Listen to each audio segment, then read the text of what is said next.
For reading today, you are going to start thinking about choosing a side. You're not actually choosing a side today, but it's time to start thinking about what you would do if you chose the for side and what you would do if you chose the against side. So I have these two charts here for you to look at, and argument writers aim towards goals. So you have to think about doing these different things. You're not really just choosing one. What you're trying to do is do as many things as is reasonable or appropriate for your topic. So hook the reader. Sometimes you hook the reader with a quote or a statistic, or sometimes you think down here and you hook the reader with a personal story about sometime maybe you went to the zoo and this is what you saw and this is how you felt. So you want to hook the reader, get the reader or the listener to care about what you're saying. You also need to make sure that from the very beginning, whoever is listening or reading to you understands which side you're on. You have to choose a side in order to be clear. You can't stay on the fence in that gray area. So make sure that you spell out for your listener or your reader what your claim is. Then today I want you to start thinking about some of these other things. So you may need to pause and zoom in and read these a little bit more detailed.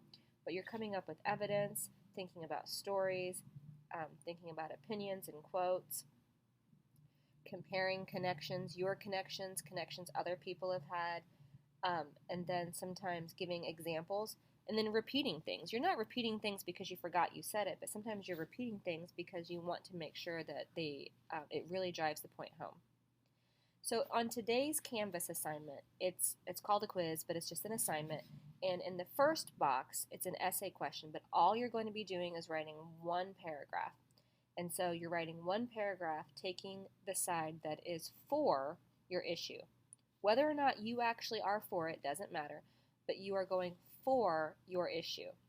For those of you who have outer space and under deep water diving, you can just choose one for one question, and then the second question is against. And what I'm asking you to do is just write an opening paragraph. You're not writing a whole essay today. That would be a lot of work.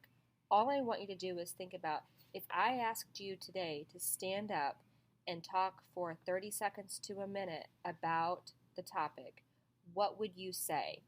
How would you start? How would you state your claim? And then what kinds of things would you want to tell us?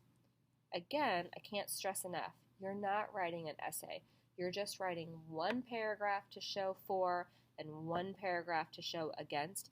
And it's just like your introduction. What would you want to say to get us engaged and listen to the rest of your debate, which you're not writing today?